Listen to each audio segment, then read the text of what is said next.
Tonight, we're going to be doing these extended weather updates as we have a severe thunderstorm watch in effect. We have a weather impact alert in effect. And we're going to be watching here the showers and storms that are going to be moving in tonight. Now, this is a really interesting scenario tonight, because not everybody is going to get hit by these storms tonight. It's not like a line of storms that's going to sweep through the area. These are scattered showers that are developing. So it's going to be the hit and miss variety out there tonight. But the ones that develop could be strong. And here's what we're watching right now on radar. Really nothing going on right now yet here in Atlanta or in parts of North Georgia. You can see the scan moving across here. We did have some storms up in Rabun County a little bit earlier. Those have pretty much crossed over the line into parts of North Carolina. We have one lone severe thunderstorm warning over here into Alabama. I'll take a closer look at that in just a minute. A couple of raindrops there in parts of Polk County, but nothing major going on here at all. You can see the thunder and lightning that was involved with that cell that's up in Rabun County, and again, it's moving away. But here in Atlanta, we're actually looking pretty good here. Here is that cell that we're watching right now up in Alabama. And again, this is a perfect example of the scattered nature of these storms. You can see how this really just kind of developed there to the south and west of Grant over in Alabama. So this is near Scottsboro to the south and west of that, just north of Albertville. This is all north of Birmingham, north of the Gadsden area. So you see how this shower just kind of popped up here, and it just all of a sudden got really strong with some thunder and lightning and some gusty winds. There's the potential for some hail with that too. And that's really the nature of these showers that you're seeing. As I mentioned earlier, there's just not one line coming through where everybody's getting hit. It's just the way our atmosphere is with plenty of moisture. We have some bubbles of heating there that are developing some of these storms, making them some stronger than others. We have just some sporadic severe thunderstorm warnings over here in parts of North Carolina, some in eastern Tennessee, some in central Tennessee, some in northern Alabama.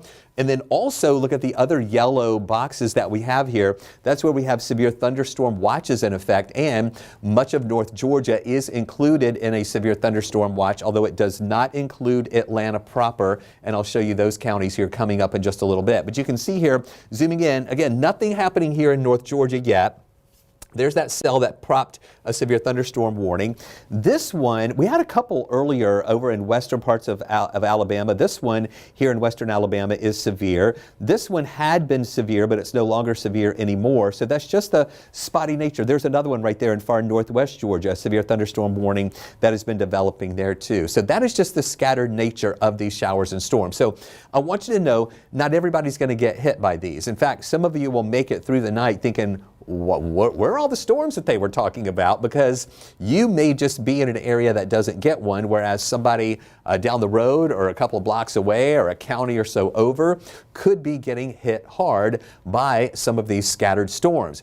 Here is a live look right now. This is our view over in Rome, where you can see that we have some sunshine still there in the Rome area, but we're going to be watching some of those clouds darkening up just a little bit more as some of those storms from Alabama get a little bit closer to us. And earlier tonight, we were watching some of that darkening that was taking place over to the west of Rome, over the state line into parts of Alabama.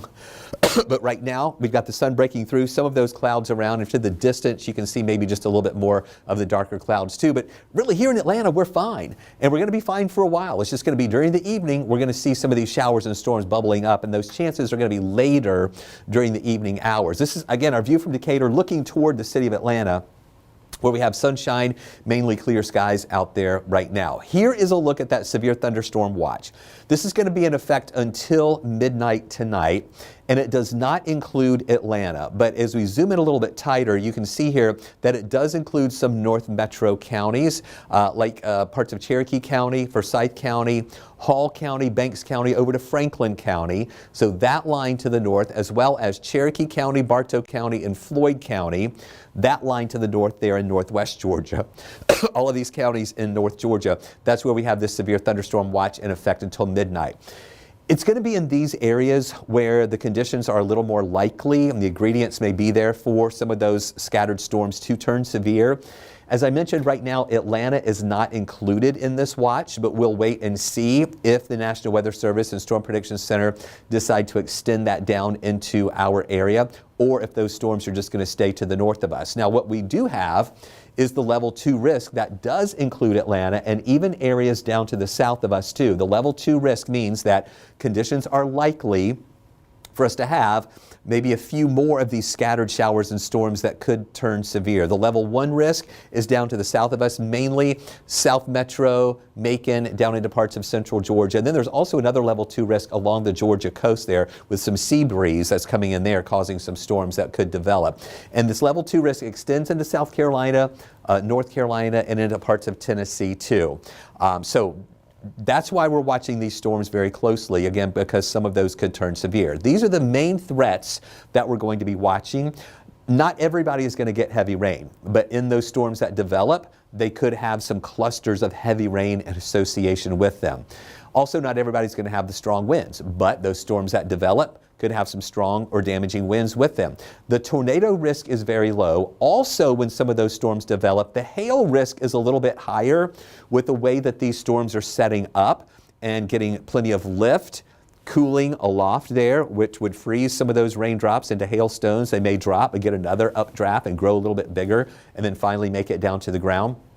So those are the main risks that we're watching out there for the nighttime hours. Now tomorrow, things are going to get better. In fact, we have taken our rain chance down to 20%. I really think most of us will make it through the day tomorrow without seeing any rain at all, and we definitely don't expect anything severe here. Any stronger storms tomorrow would mainly be to the south and to the east of us, and that is going to be a level 1 risk. And then going into Saturday, we will see some rain that will be coming in on Saturday, but we're not concerned about a severe weather threat with this system, as we're going to have a wedge setting up an east wind. It's going to cool us down. We mainly get to the upper 60s here on Saturday afternoon, but that severe weather threat would stay down in parts of South Georgia and into Florida. Now, we got warm out there today. Our high made it up to 84 degrees this afternoon. Right now, we're back down to 82 in Peachtree City. We do have some 70s, though, up in Blairsville, 69 right now in Clayton. They're cooler in Clayton because they had that rain that came through Rabun County a little while ago, and that's why they're cooler than they are in Blairsville, where it is 76 degrees. So it's this warm air that we had out there for today, which is helping to kind of add some instability ahead of those ingredients that are out to the west that'll be moving our way, kicking up some of those scattered showers later on this evening. So for the next 12 hours, you don't see a lot showing up here. I think that most of the stronger storms will be to the north of us. We'll have clouds around. There will be some spotty showers here, but as I mentioned, not everybody is going to get hit by these showers and storms. Now, I'm going to walk you through the timeline for our forecast track, and you'll notice here that those storms are just going to be kind of spotty out there tonight. You can see maybe just a few developing around Atlanta, to the east of us, to the south of us. A little better chance in North Georgia. This is at 9 o'clock that some of those will be developing through 10 o'clock. You saw that kind of firing up a little bit. Here we are at midnight, and still just the spotty nature of some of these showers that we're going to have around, not necessarily a widespread coverage of it. And then whatever's developing out there as we get to 11 o'clock, midnight, 1 o'clock in the morning, we will see that diminishing during the overnight hours. And then by tomorrow morning, we start off with generally a pretty good coverage of clouds that we'll have around in our area. On Friday afternoon, those clouds mix in with a little bit of sun here and there, but we're only going with a 20% chance for an isolated shower tomorrow. And I really think most of us will make it through the day without seeing any rain at all. There's just not a lot here to develop these showers tomorrow, as the air is going to be a little more stable out there. But then going into Saturday, that's going to change again. Now the air is going to stay stable, and at the surface, we're going to have a northeasterly flow, but from the south, above that, we're going to have a southwesterly flow, and that's going to bring up more waves of rain that'll push into our area here for Saturday. We're going to go with about a 60 to 70% chance for showers here on Saturday and on Sunday, but even that will not be an all-day rain event. It's going to be kind of broken, just some of these scattered showers moving in and out. This is at 5 o'clock. You can see the scattered nature of these showers that we'll have.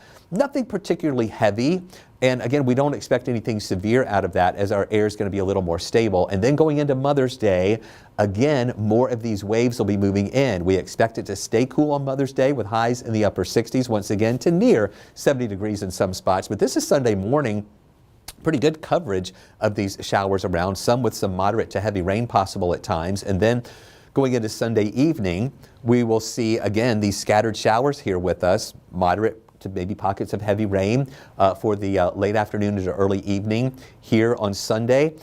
So we're holding on to those rain chances through the weekend, but at least they do go down a little bit on Friday. Now remember, today, we haven't really seen much rain. We've seen some sunshine around, and that was with us telling you yesterday that we would have a lot of dry hours. It's just going to be the scattered stuff developing as we go into the evening. Saturday and Sunday, back to a 60% chance for showers. Monday, still a good coverage of rain around, 70% chance you'll get hit by a shower. Then it starts coming down on Tuesday, then down even more on Wednesday, and then no rain chances here on Thursday as we're going to watch those temperatures that'll be heating up into next week. Here's a look at what makes this forecast tricky into the weekend. We have a stalled out upper level low. That means it's an upper level low just kind of hanging out there and nothing really to drive it, nothing really to push it out, nothing to push it away.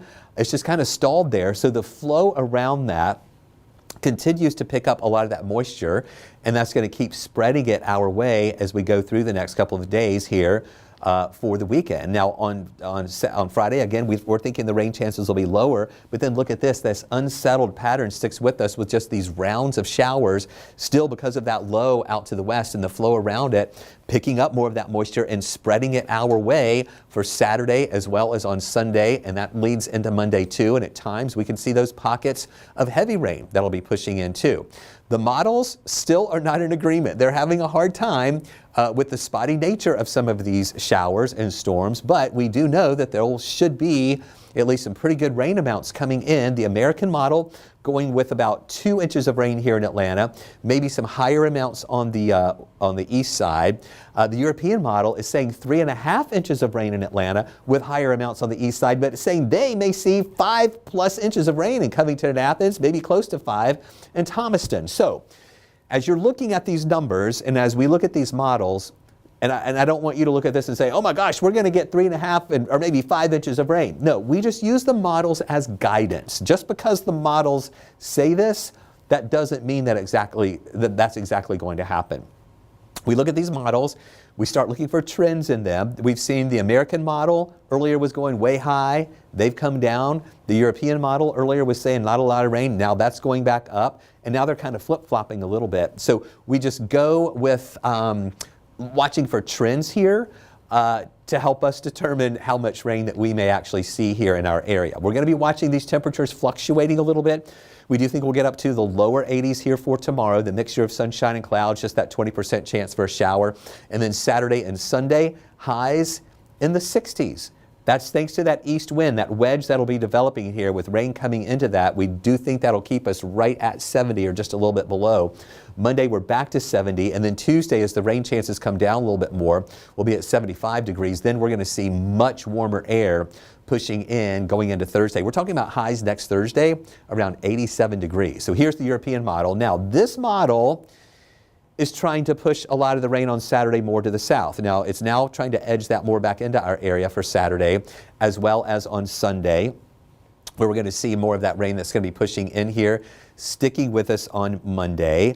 On Tuesday, the green colors here are a little bit lighter, the more scattered nature of the showers with not as much rain that'll be coming around. And then Wednesday, very low risk for any showers moving in. Finally, by Thursday, we think we'll be drying out a little bit more. And when we do get to Thursday, that's when those temperatures are going to warm up a lot more too, with those high temperatures mid and even upper 80s here into next week. So here's that forecast showing still getting up to around 81 degrees here on Friday with the temperatures that will be warm up to about 81 degrees.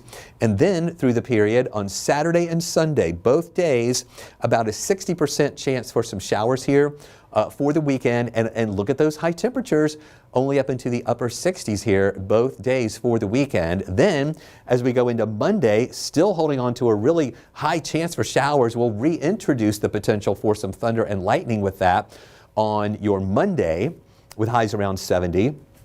Lower rain chances on Tuesday, but still some scattered showers with highs right around 75 with that 40% chance for showers. Then Wednesday, the drying out process. I think most of us will stay dry, but a 20% chance for showers. Then on Thursday, mostly sunny skies with highs right around 87 degrees. So keep it with us right here on 11 Alive Plus. We're going to keep the maps looping for you here throughout the evening hours, and you'll be able to keep an eye on when any of these scattered showers develop. I'll have another extended live update for you coming up at the top of each hour, the next one coming up at 8 o'clock tonight.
And we are back with you. I'm Chief Meteorologist Chris Holcomb from the 11 Alive Weather Impact Team. It is now 8 o'clock on Thursday evening. We have been doing these live updates at the top of the hour since 7 o'clock, now at 8 o'clock. I'll do another one at 9 and at 10. And if I need to, in between those top of the hour updates, I'll also jump in if we see any of these showers or storms turning severe as they move into parts of North Georgia. And that's what we're really watching tonight, is the threat for not widespread rain, but some scattered showers that are going to be pushing through our area late evening into the early overnight hours. And any of those that develop could be strong. Now, there are a couple of things we're watching. Number one, as I mentioned earlier, this isn't a line of storms like a squall line going through where everybody is going to get hit.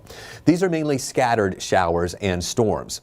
The other thing we're watching is the sun is going to be setting really in about less than 30 minutes. And once the sun sets, some of the afternoon heating is going to go away. So any of these that are developing should be weakening a little bit more. But on that note, there is a severe thunderstorm watch that is in effect until midnight tonight for a big part of North Georgia, but that does include the Atlanta area. It does not include Atlanta proper. And I'll break all of this down for you coming up here. And as you can see, over North Georgia right now, we're actually looking fine. Metro Atlanta is looking good too.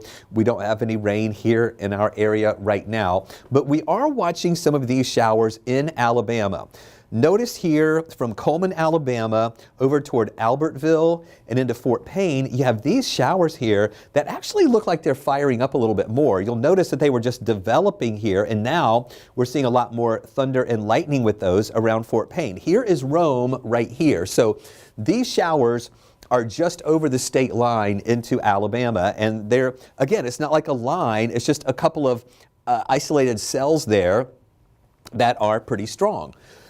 We're watching those push over toward the east. Most likely they'll be crossing over the state line in just a little bit, maybe moving into parts of Chattooga County there near the Summerville area. A couple of these could make it over into Floyd County. And again, these back into to the west of that, I guess that's just to the west of Gunnersville Lake there, is where we have to watch to see if these are going to hold together. Okay, they just issued a severe thunderstorm warning with this particular one right here. You know what? I want to go in and get the information on that here, as the storm has just developed there, and they are just now issuing a severe thunderstorm warning with that. I know that's not in our viewing area, and please know this is not DeKalb County, Georgia. This is DeKalb County, Alabama. But I want to read what they're saying about this. 60-mile-an-hour wind gusts and quarter-size hail possible with that cell that is just over the line. And it's moving to the east at about 15 miles an hour.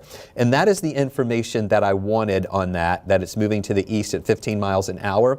I'm going to put this into live mode and get in just a little bit tighter here to that cell. And the reason I'm tracking this is because it is just over the line from Georgia, and it's moving closer to the Georgia line. So I'm going to track this moving to the east, and the main core of that is just to the south of Fort Payne.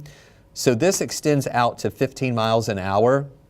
That means it would go into Adamsburg at 7:17. Now again, that is Central Time. Remember, they're an hour behind us in Alabama.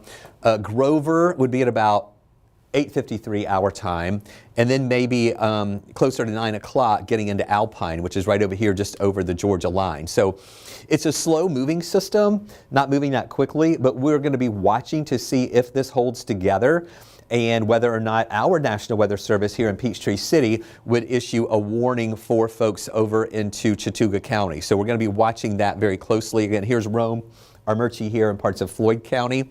And so for Chattooga County, parts of northwest Georgia, we'll keep an eye on that.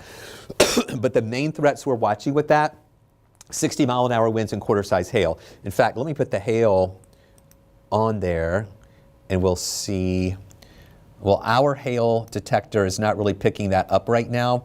So again, we're going to keep an eye on that as it continues moving over closer to the Georgia line, potentially making it into Chattooga County. Let me get back up to it. So there you see it moving there into that direction. Now, that's not all that we're watching. There are some additional storms back into parts of central Alabama and western Alabama too, all pretty much from Birmingham north and westward here. So far, these have not triggered any severe thunderstorm warnings, but we'll keep an eye on that to see if that's going to happen. We also have these up into Tennessee, where we have severe thunderstorm watches, severe thunderstorm warnings, more of this over into North Carolina as well. So the ingredients for severe weather are a little more abundant in those areas to the north of us in Tennessee and North Carolina, and then just some of those ingredients here in the Alabama area.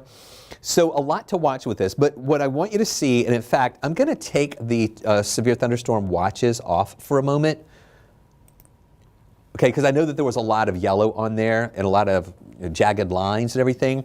But I want you to see the yellow polygons. That's where we have the severe thunderstorm warnings. And as I've been saying, as we've been forecasting this system, and I'll say it again, it's not like a line, a squall line moving in where everybody is going to get hit. I want you to look at the spotty nature of these severe storms and the polygons here. We've got them in northeast Alabama, southern parts of Tennessee, eastern Tennessee, North Carolina, just kind of scattered around.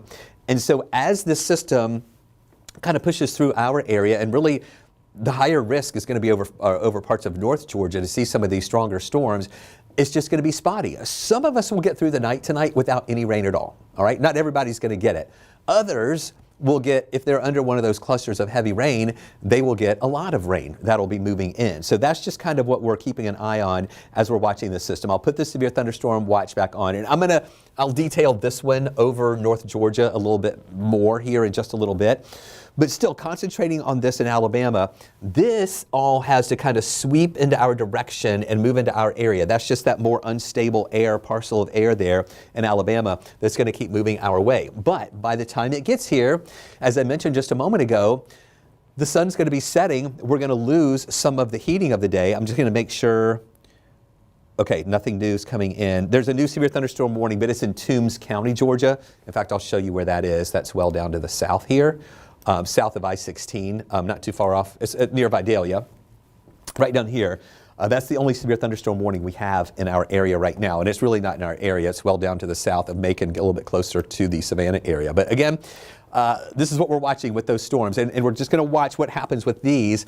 If they move in when we, lose some heating, the afternoon heating, we got up to 84 for a high today. We may see these storms weakening a little bit, and we might get through the whole period without any severe thunderstorms at all. But we're watching for the potential for some. And the Storm Prediction Center and the National Weather Service issuing that severe thunderstorm watch think that we will see some up in parts of North Georgia too. If you were with us earlier, we were showing this camera in Rome where we didn't see a lot of these darker clouds.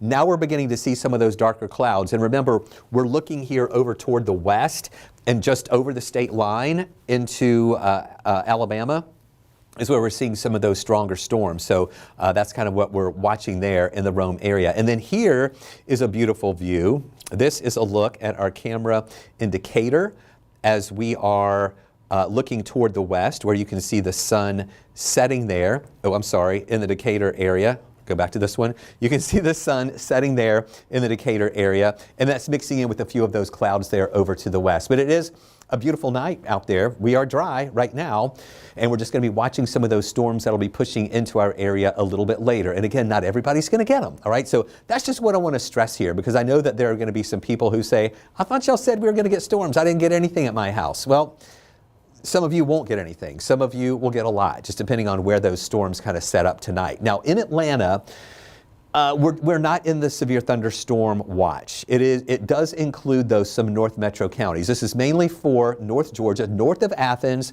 north of Atlanta, Rome northward here. In fact, we'll get in a little bit tighter, and we'll show you the southern extent of that watch area.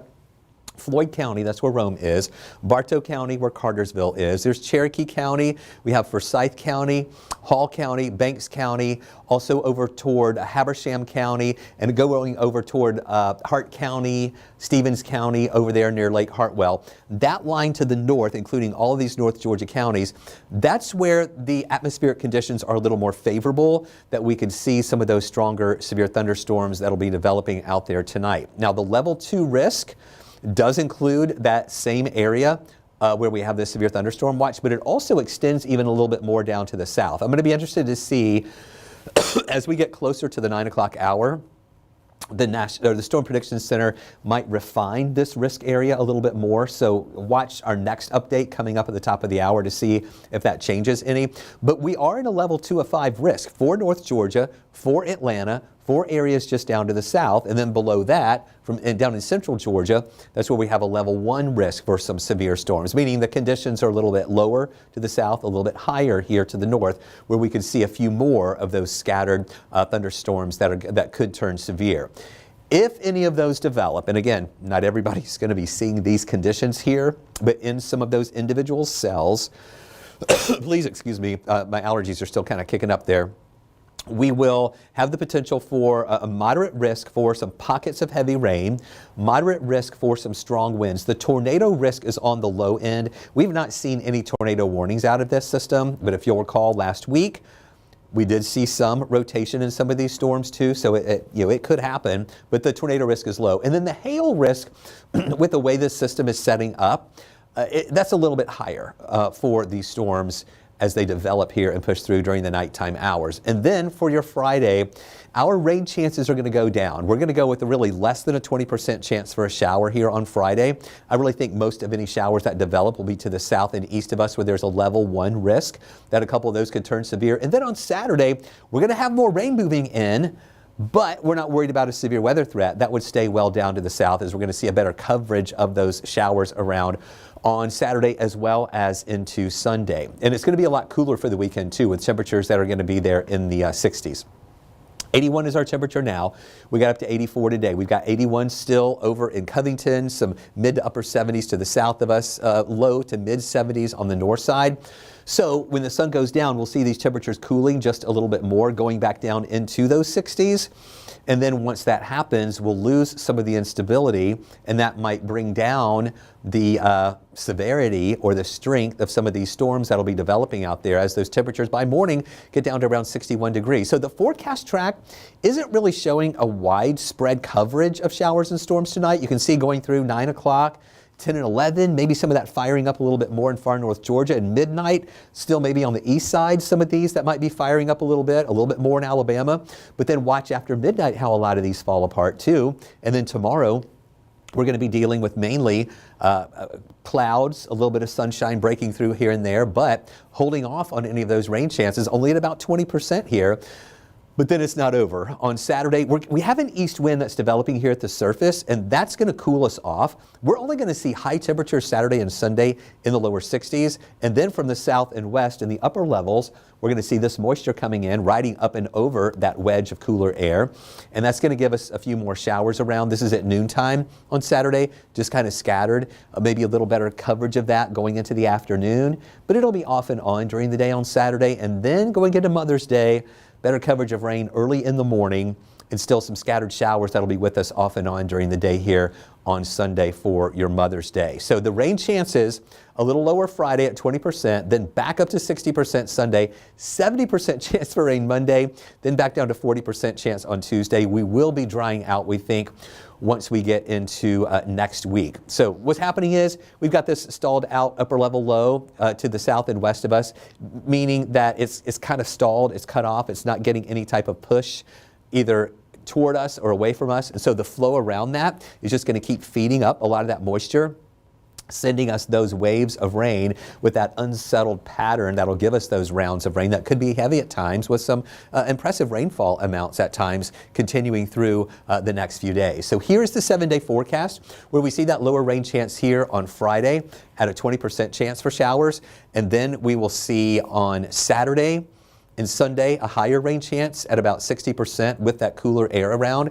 Then back to the 70s Monday, still a good rain chance at 70%, and then slightly lower rain chances Tuesday, and then only a 20% chance for a shower on Wednesday, then drying out on Thursday. But look what happens to those temperatures, where we see high temperatures going into Thursday, going up to around 87 degrees. Before I leave you, I want to take one more look at what we're watching here with these storms as they continue to move into parts of northwest Georgia.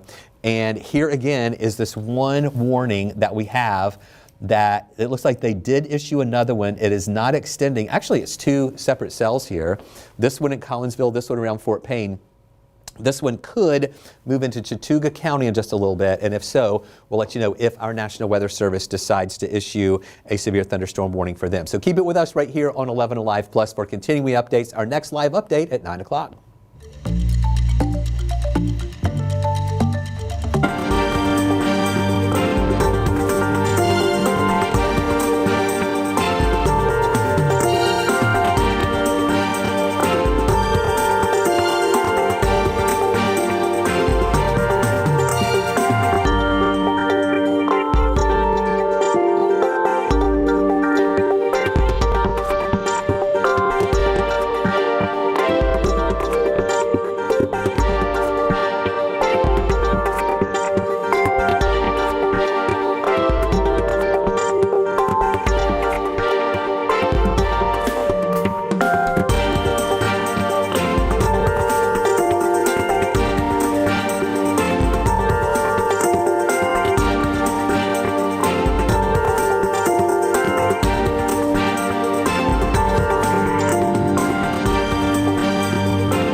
evening, and we are back. I'm Chief Meteorologist Chris Holcomb from the 11 Alive Weather Impact Team. It is now 9 o'clock. We've been doing these extended weather updates for you at the top of the hour, beginning at 7 o'clock. We did another one at 8. We're doing another one right now.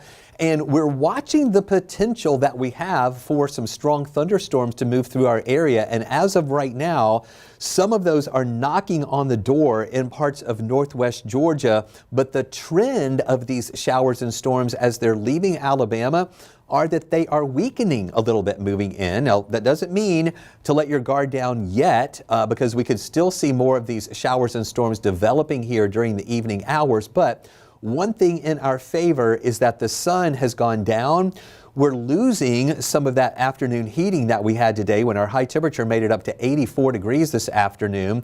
And so any storms that develop most likely won't have the chances to get as strong as if these had occurred when we were in that heating of the day. Right now in Atlanta, we're fine. We don't have any rain here in our area. We've been keeping an eye on North Georgia, though, when we have had a few showers that have been moving in. And again, here in the city, no rain around, nothing really near us at this hour.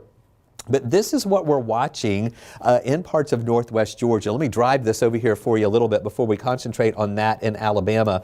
Let's look at this right now in northwest Georgia. We have some of these showers in Summerville. We do have some thunder and lightning coming into Chattooga County.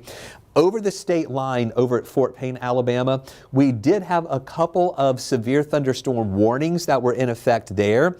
But as these are now crossing over the state line, our National Weather Service office in Peachtree City, instead of issuing a warning, they are issuing a special weather statement, because as of right now, these storms near Summerville, even though they have pockets of heavy rain and thunder and lightning, are below what we would classify as severe status. Winds are around 40 to 50 miles an hour. If it had been up to 57, 58 miles an hour, that would be enough wind to classify this as a severe thunderstorm warning. But right now, this is a special statement. And you can almost see here a lot of the reds and oranges that are with this when it crosses over the state line. There's still some red and orange left, but just not as much as what we had back in Alabama when that was severe. In fact, I'll go in a little bit tighter to this for you. And you see, let's go back to live mode here. And you can see right there at Menlo to Somerville to Barryton and near Chelsea. This is at Highway 337 and also between Menlo and Somerville. You can see in this area here near Fish Hatchery Road where we do have some of that moderate to heavy rain and just a few of those lightning strikes that are out there right now. And that continues moving over to the east. So this pocket of heavy rain is about to move into Somerville, Pennville, over to Farmersville and Carta, and maybe into Crystal Springs. John Jones Road is where this is going to be crossing over in just a little bit. But that's the main threat we have really, is that pockets of moderate to heavy rain. Now you can see some lighter showers extending out from that over into Gordon County, northern Floyd there, maybe making it down to Rome, also over toward Leudeville. As you get over into parts of Pickens County, southern Gilmer County, just a little bit of that light rain extending out from that. Now, back over into Alabama, over between Fort Payne and Galesville, these are still strong here, but they have allowed the severe thunderstorm warnings over into Alabama also to expire. They have not issued a new one with these yet, even though we still have some heavy rain with these and thunder and lightning. And then that stretches back over to the northern end of Gunnersville Lake, and some of those stronger storms up to the north as well into parts of Alabama. And then these coming out of Tennessee right here, those are clipping down into far northern Alabama with a severe thunderstorm warning there. That warning has not extended into Dade County. Let me get in a little bit tighter to that so you can see that a little bit. Again, that's coming out of Tennessee. Here's Chattanooga. There's Dalton here, Kensington there in Dade and Walker County. Here's Winchester, Tennessee. This cell is really strong here. That's still holding together pretty well. And that's what has prompted this severe thunderstorm warning that stops right there at Dade County. But we'll wait and see if Dade is going to be included in a severe thunderstorm warning, as this is kind of moving in this direction, and it may clip our far northern counties up in parts of northwest Georgia. And we'll wait and see if it is going to extend into a new severe thunderstorm warning for those folks in parts of northwest Georgia. And then back into western Alabama, we still see some stronger storms coming in from Mississippi. These are prompting some severe thunderstorm warnings. But really, what I've been stressing to you, not only tonight at 5 and 6 o'clock on our newscast, but in these updates that I've been doing at the top of each hour, is that this is not a line of storms. It's not like a squall line that's going to come through and sweep through all of us. These storms just really have a spotty variety with them, that our atmosphere is just kind of rotating around that area of low pressure. Let me go back. I want to show you all this again. Rotating around this area of low pressure up to the north, and this is just feeding in. All right, can you see that counterclockwise flow right here? The flow around that is just picking up some of this moisture and moving it in here. It's not like, again, like a line of strong storms. These are just scattered showers, but the ones that have been developing have been strong out there this evening. But the key for the rest of the night is going to be we're losing some heating of the day, and that's what a lot of these individual storms are feeding off of here, is that heat of the day. And as we're losing that now, we expect some of these that we see in Alabama that are going to be sliding through our area a little bit later on, that most likely they're going to be weakening somewhat. Now, I'll talk more about this in just a second, but you see this north of Atlanta, that yellow line with this around North Georgia going over into South Carolina. That's a severe thunderstorm watch. It does not include Atlanta proper, but it does include areas north of the city. Here is a look at what we're watching right now with our tower cams. I'll show that to you full so you can get a good look here at what we're looking at in Rome. Now, I know it's getting dark. I know it's kind of hard to see there, but we do have clouds in Rome. We're looking to the west and over. Now, I mentioned there was a little bit of green showing up coming in through Floyd County, moving over into Gordon County, indicating the potential for a little bit of light rain. The streets are still looking dry right here, so it may be just missing Rome, some of that light rain that is still there. But we're looking over to the west, and I've been keeping an eye on this camera. Every once in a while in the distance, I would see a little bit of lightning because, you know, as it gets dark, you can see that lightning really far out, like back into Alabama. Here in Atlanta, though, live view, we're fine here. We have some clouds that are building in. We have no rain here. It is still dry, but we'll be watching later on tonight as a little bit of that moisture starts streaming in. It could bubble up just a couple of showers here and there tonight. And again, not everybody's going to get hit. Some of us are going to make it through tonight and overnight with no rain at all, while others could be picking up some rain that will be heavy at times. And I really think that the higher risk for that is going to be north of the city. And many of our counties in North Georgia are included in this severe thunderstorm watch that's going to be in effect until midnight. And again, it doesn't include Atlanta proper. It does include some of our north metro counties. And I'll go off some of these counties here from west to east. It does include Floyd County there at Rome. We have Bartow County here where you have Cartersville, Cherokee County, Forsyth County, Hall County, Banks County, into areas of Franklin County, going up into Habersham, Rabun, also along the Georgia and South Carolina line, including the Lake Hartwell area, Stevens County, Hart County. You're in that watch. Really, that line up to the north, all these counties in orange on the north side, is where we have a little bit more of the ingredients for some of these storms to support them growing tonight or being strong. But the thing in our favor, though, now is with the timing of this being now at night, where we're losing some of the heating of the day, we're not as overly concerned about anything, any type of widespread severe weather. I think anything that develops would be a little more isolated out there and kind of spotty. Now, we just got this new update in from the Storm Prediction Center. If you'll recall, with our earlier updates, this level 2 risk extended well down to the south of the city, closer to Macon, including a lot of our counties here on the south side. Storm Prediction Center kind of refining this a little bit. Atlanta northward, let's say roughly along I-20 northward, we're still in that level 2 of 5 risk for some of those storms to turn severe. Again, not widespread. We're just talking about the scattered storms, and any that develop could turn strong. But we're really kind of going away from more of severe, just maybe a little more strong, but less in the form of some of those being severe out there. The things that we're going to be watching with some of these individual cells that develop is that we have a moderate chance of some of those having some heavy rain with them, moderate risk of some strong wind, a very low, almost non-existent risk for any type of isolated tornado to occur. And again, any of those that develop could have some hail. Some of those back into Alabama had some hail with them that were around quarter size, penny to quarter size hail. And again, now that we're losing some of those ingredients, all of these threats kind of start coming down just a little bit for the rest of the evening hours here tonight. And then tomorrow, we're actually taking away our severe weather risk. I mean, we never really had a big time severe weather risk tomorrow, but we're actually lowering our rain chances tomorrow too. We're only going with a 20% chance for a shower tomorrow. I really think that a lot of us will get through the day tomorrow without any rain at all. Any risk for anything severe is going to be more down into parts of central Georgia, eastern Georgia, and along the Georgia coast. So we're not worried about severe weather tomorrow, and really the rain chances are only at about 20%.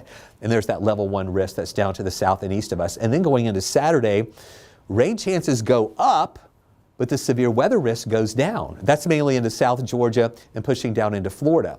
We're going to have cooler, more stable air over us on Saturday. So waves of showers still moving in, but we think it'll be just that general rain without anything turning severe in our area. We've been watching these temperatures start to go down a little bit. We got up to 84 for a high today. Right now we're 78 here in Atlanta. We have some low 70s just down the road in Peachtree City. Carrollton's at 71, Rome 74. So as we're watching some of these showers coming in from Alabama and we're seeing these temperatures coming down a little bit, that helps to stabilize our atmosphere a little bit. And that's why we think the severe weather risk is going to be coming down a little bit more, continuing for the rest of the evening hours and then definitely overnight too. In fact, this graphic doesn't even show any rain here in Atlanta. It's mainly on the north side. We're going to be watching that potential for some of those storms that could turn strong. Down to 68 at midnight and then lower 60s here by tomorrow morning. And then during the day tomorrow, temperatures are going to be going back up into the 80s in the afternoon hours. Still with a good coverage of clouds around, but a few peaks of sun here and there to help those temperatures climb back up. So here's the forecast track. When you're looking at this, it doesn't really look that impressive when we're talking about the coverage of rain that we're going to see around. And that's what I've been trying to stress to you. It's just the spotty showers that are going to be developing here and there. Not everybody getting hit, but just some of those could be strong here through the late night hours. This is at midnight. On the east side, maybe a few of those showers. Still watching some of these showers and storms in Alabama. But watch this overnight, how a lot of those just pretty much fall apart. So not a big time threat for the rest of the nighttime hours, but still a low risk still is there that some of those storms, could generate some heavy rain and some gusty winds with it. Now, here's the deal on Friday. I just was talking about the 20% chance or less of showers. This model, not showing much green showing up at all. We're going to have a pretty good coverage of clouds around with sun breaking through at times, but not really thinking we'll have anything widespread. That will change though on Saturday as we see more of this moisture feeding in from the south, moving our way. And that is the moisture's coming in from the south and west, but at the surface, our flow here is from the north and east. And that's when we often get what we call a wedge, shallow layer of cooler air at the surface. We think we're only going to go up into the upper 60s here on both Saturday and Sunday. Maybe a couple of areas getting up to 70 degrees. But the rain's going to ride up and over that shallow layer of cool air, and that's going to give us some of those scattered showers during the day. In the afternoon, scattered showers will be with us too. And then on Mother's Day morning, maybe more of that moisture feeding in. Some of those showers can be moderate to heavy at times, but again, not expecting anything to be severe. And then heading into Sunday night, still that good coverage of showers around and even more of this moisture feeding in on your Monday as well. So rain chances lower on Friday. Then we have the 60% chance for showers on Saturday and Sunday, 70% chance on Monday, and then it comes down to 40% chance on Tuesday, lowering a little bit more into Wednesday, and finally drying out more into your Thursday as well. Stalled out upper level low, that is what is staying with us here. The flow around that, picking up some of that Gulf moisture. See how all that just keeps streaming into our area, giving us that unsettled pattern with rounds of rain that could be heavy at times going through the weekend, finally improving once we get into next week. So here's the 7-day outlook with those highs near 81 degrees, a 20% chance for a shower tomorrow. Then on Saturday, We will see a 60% chance for showers with temperatures that are going to be in the upper, the upper 60s. And then we're back up to 70 degrees going into Monday. And then Tuesday, a 40% chance for showers in the mid 70s. Warmer Wednesday in the lower 80s, then 87 on Thursday as we dry out a little bit more. Before I let you go, I want to look at radar one more time just to make sure those showers moving into northwest Georgia are behaving. As that system pushes in here, still no new warnings there. Just keeping an eye on those that are going to be sweeping through. Stay with us. We'll have more extended updates here with you on 11 Live Plus. Our next live update at 10 o'clock and then our newscast at 11 o'clock right here on 11 Live Plus and Weather Impact 24/7.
Good evening to you. We are back here. We've been doing these live extended weather updates throughout the evening here on 11 Alive Plus. We had it at 7 o'clock, 8 o'clock, 9 o'clock, and now here we are at the 10 o'clock hour.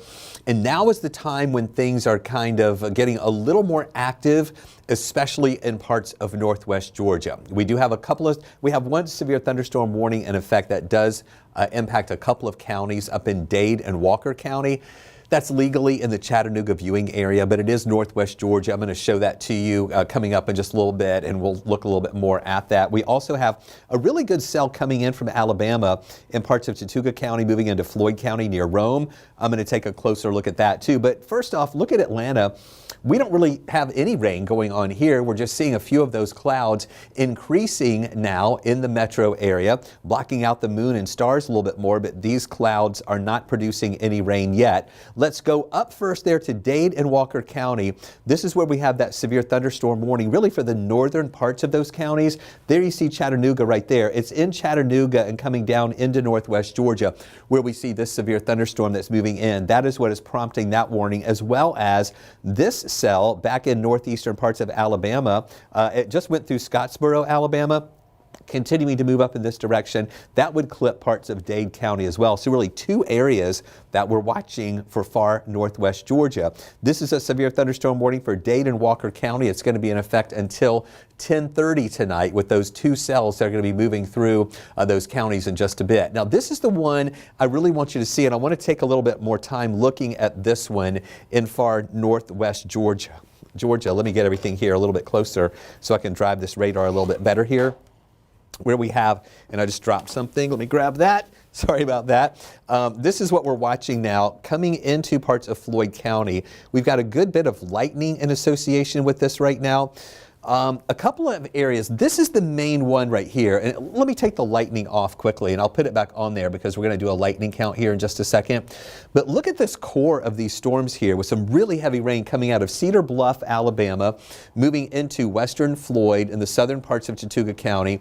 And then from that, we have a couple of other areas that really just developed here ahead of this with some heavy rain. That's producing some thunder and lightning from Lindale up to the north of Rome. That's moving into parts of Bartow County with some moderate to heavy rain with this. Before I put this back to our mode here that will show the lightning count, I want to do a couple of things here.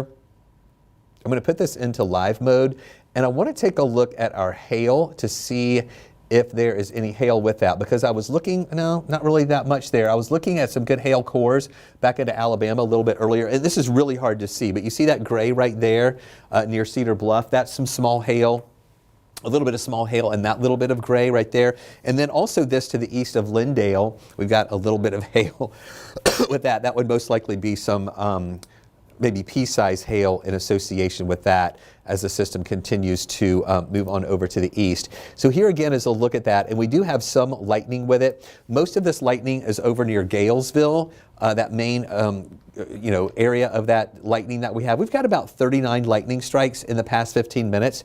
You know what, I'm going to do, let me clear this out. I want to do a new count on this. And I want to include this as well. The count that I just did only was over here. I want to do a new one that will include that area. In fact, let me widen out just a little bit more too, because I want to get this stuff up in Dade and Walker County as well. Just show that lightning there. And that is the main thing that we're watching with this, is a good amount of lightning.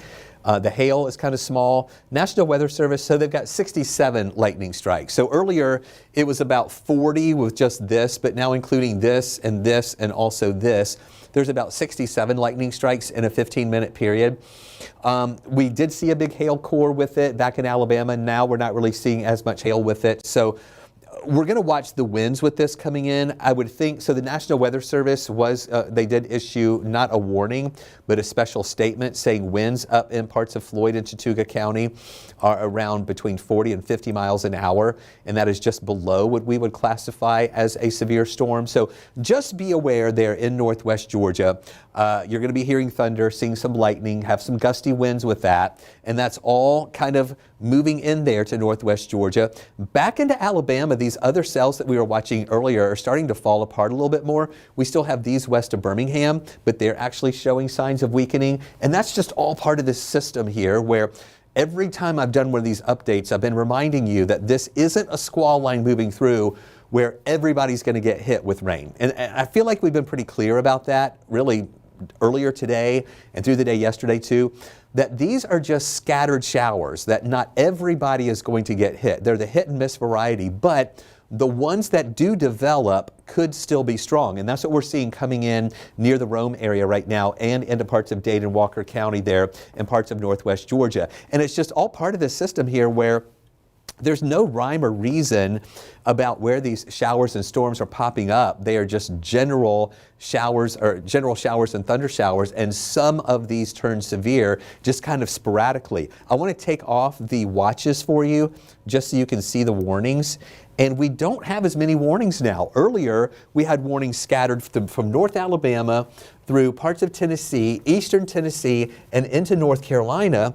Now, these are the only warnings we're seeing right now near Chattanooga. And that kind of goes with what I was saying earlier, that now that we're losing some of the heating of the day, and the sun has been down for a little while, these storms are starting to stabilize a little bit and weaken somewhat. Even though you've still got a lot of thunder and lightning and heavy rain in some of these pockets, we're just not seeing as many of these stronger thunderstorms that are around right now. And we'll keep watching this part in West Alabama as this pushes our way. But again, we expect that weakening process to continue as it moves in. Live view right now in Rome. I'm going to put this full screen so that y'all can see this a little bit better. I know that it's dark out there and it's hard to see, but I've been watching this because we were seeing some really good lightning and active lightning with this a little bit earlier.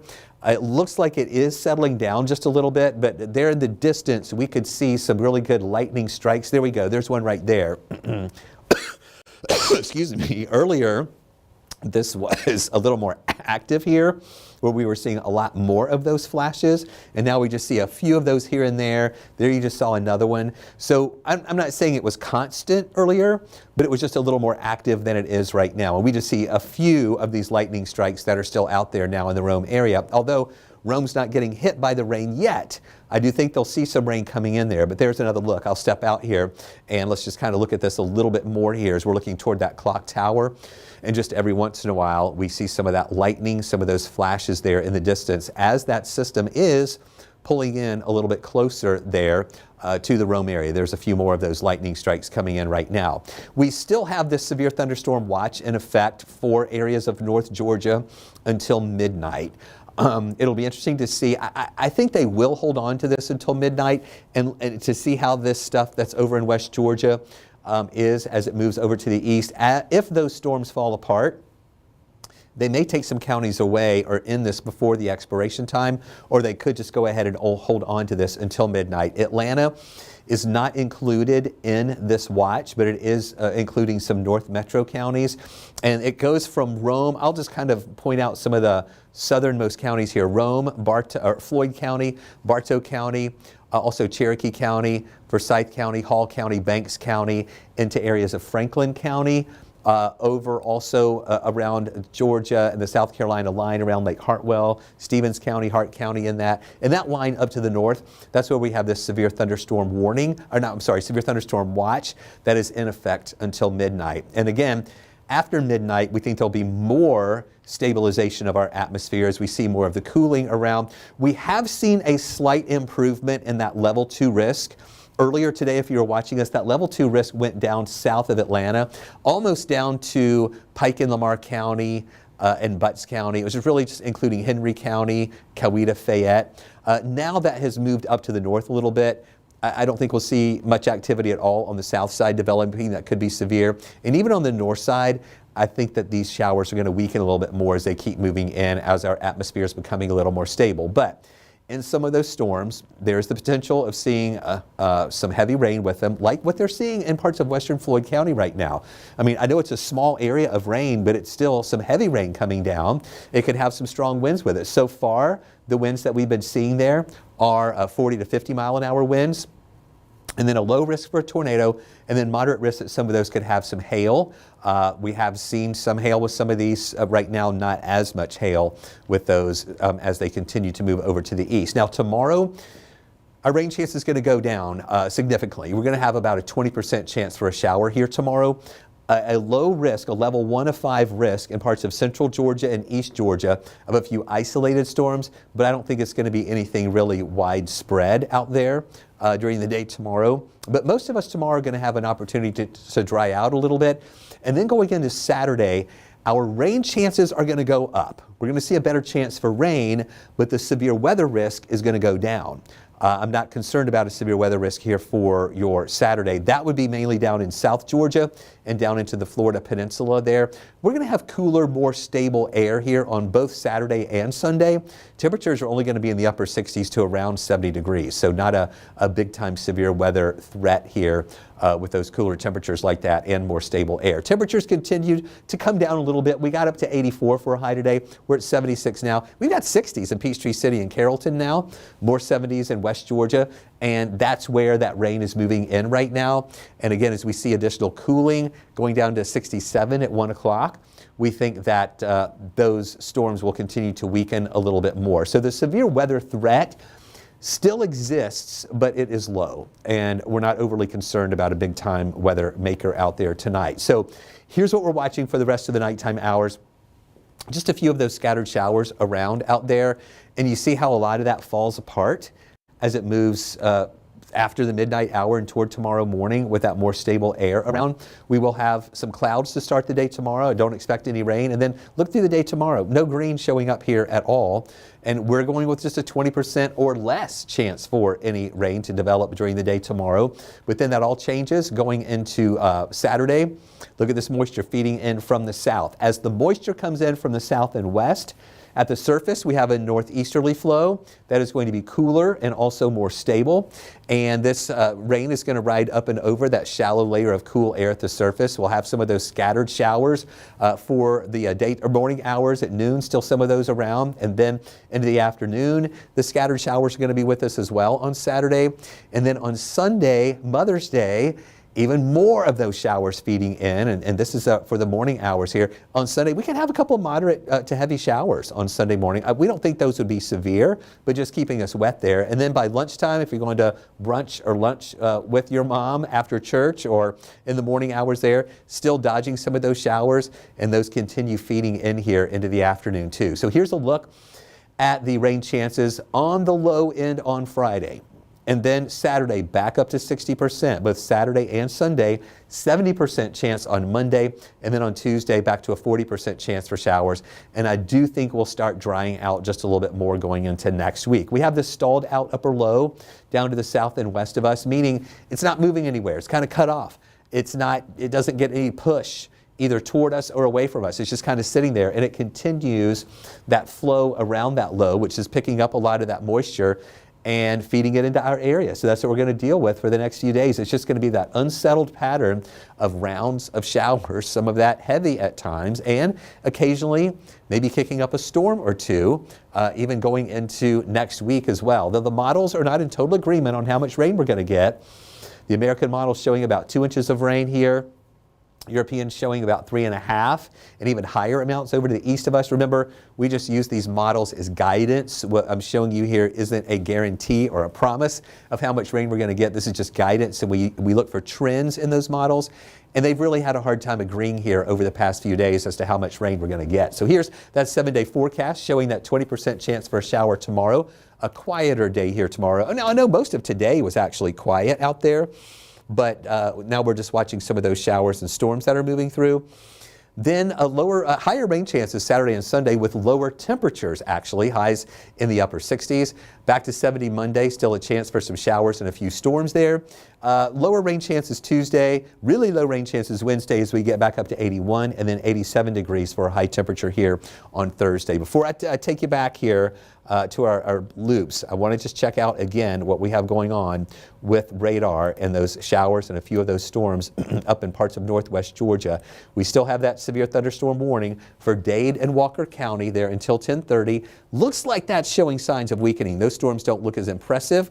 And then these here coming into Floyd County, moving into Rome, a lot of thunder and lightning with those pockets of heavy rain, but so far staying below what we would consider severe. So keep it right here. We'll keep you posted here on with our maps looping here on 11 Alive Plus and Weather Impact 24/7 throughout the night.